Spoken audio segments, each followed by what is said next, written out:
მოგესალმებით, ჩემკარგებო, მოგიკითხავთ თითოეულ თქვენგანს დიდი სიყვარულით. მადლობა თითოეულ თქვენგანს იმისთვის, რომ ხართ ჩემთან, ოქო კავშირისთვის. მადლობა თითოეულ თქვენგანს, ვინც მენდობით და მოდიხართ პირად კონსულტაციებზე. დიდი მადლობა თითოეულ თქვენგანს და მე ახლა ერთ-ერთი ჩემი აქტიური მაყურებლის თხოვნით გავაკეთებ საჯარო გაშლას ნანობს ეს ადამიანი თავის საქციელს, როგორც მოიქცა თქვენს მიმართ. რამდენად ნანობს ადამიანი თავის საქციელს და რას ფიქრობს? მოდი ვნახოთ. სიგნიფიკაცია ვნახოთ პირველ რიგში. ნახოთ თქვენი ურთიერთობის სიგნიფიკაცია.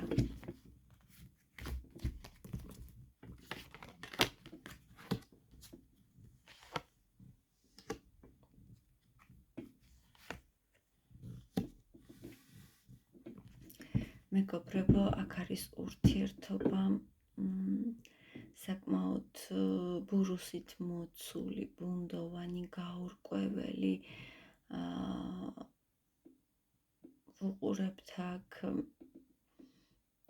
დაპაუზებულ ან სათაურიც ასეთია ზუსტად და ზუსტად აი ეს გვიჩვენა კარტმაც, რომ არის სიტუაცია, როდესაც ერთ-ერთი თქვენგანი წავიდა ურთიერთობიდან და აქ ჯერ კიდევ არის ეჭვების სინანული და არის აქ რაღაც დაფარული, რაც დღემდის ვერ ამოგიხსნიათ.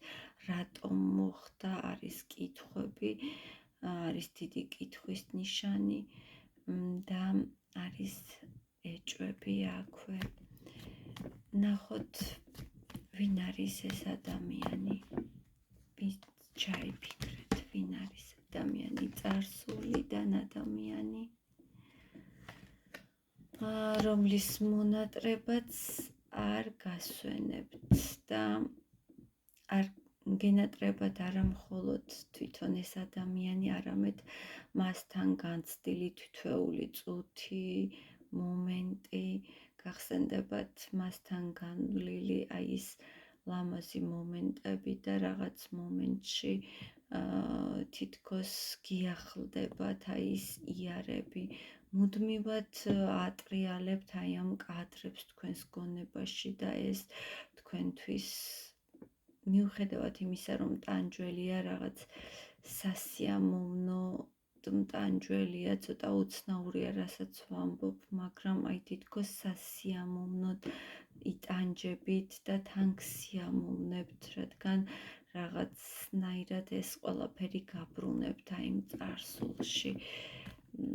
ვინ არის ეს ადამიანი და არის თქვენი მონატრება? უშუალოდ ეს ადამიანი ვინ არის? შეიძლება ახლა ეს ადამიანიც მოგონებებშია, მეგობრებო, ვერ გეტყვით, რომ არ ახსენდებით, მასაც ახსენდება აი ეს ყველაფერი და შეიძლება ახლა ეს ადამიანი არის ან დაოჯახებული და შეიძლება ოფიციალურ ურთიერთობაშიც არის სხვა ქალთან, ან უბრალოდ შეიძლება არ არის ოფიციალურად, მაგრამ არის სხვასთან, აქ ფიგურირებს მესამე ადამიანი თქვენს ურთიერთობაში. მოდი გადავიდეთ ახლა, არა, მოდი ჯერ ვნახოთ თქვენზე რას ფიქრობს ეს ადამიანი, სანამ მთავარ კითხვაზე გადავალთ.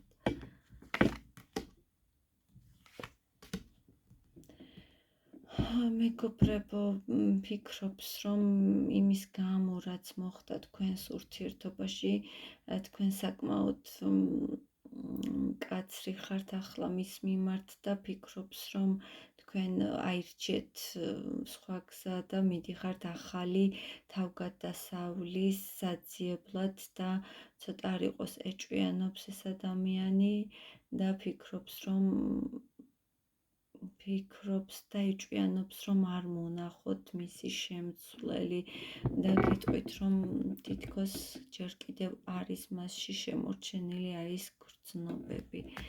ნახოთ ახლა მთავარ კითხვაზე გადავიდეთ, რამდენად ნანობს ადამიანი თავის საქციელს. თქვენთან მიმართებაში რამდენად ნანობს თავის საქციელს.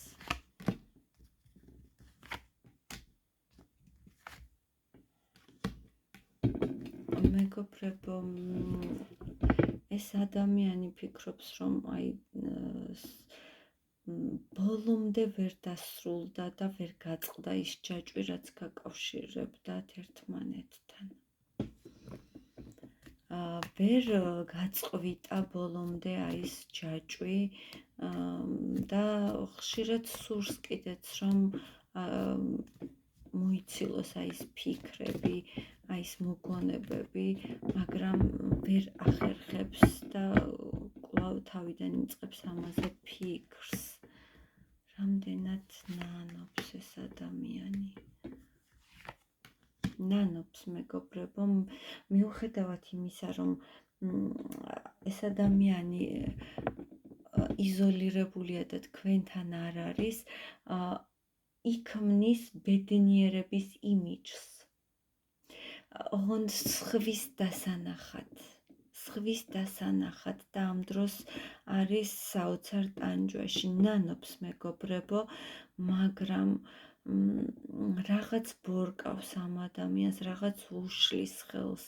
ამ სინანულს, მეგობრებო, არაჩვენებს რეალურად და აფარებული აქვს ნიღაბი ბედნიერების სახეზე.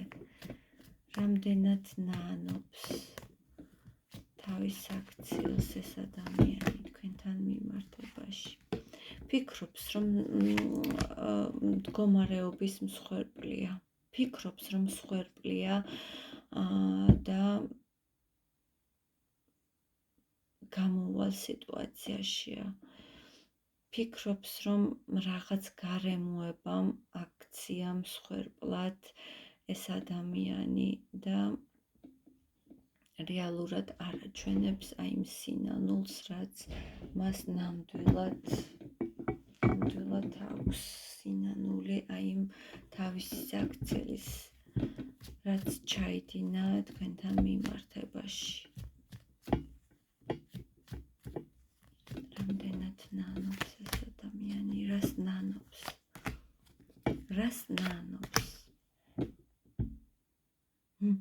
ნანობს, რომ ვერ მოვიდა თქვენამდე კიდევ ერთხელ, ნანობს, რომ იმ სიშორეს ნანობს და იმ სიშორეს მანძილს ნანობს, რაც თქვენთან აკავშირებს, მეგობრებო. ნანობს, მაგრამ ის ამას არ გაჩვენებთ.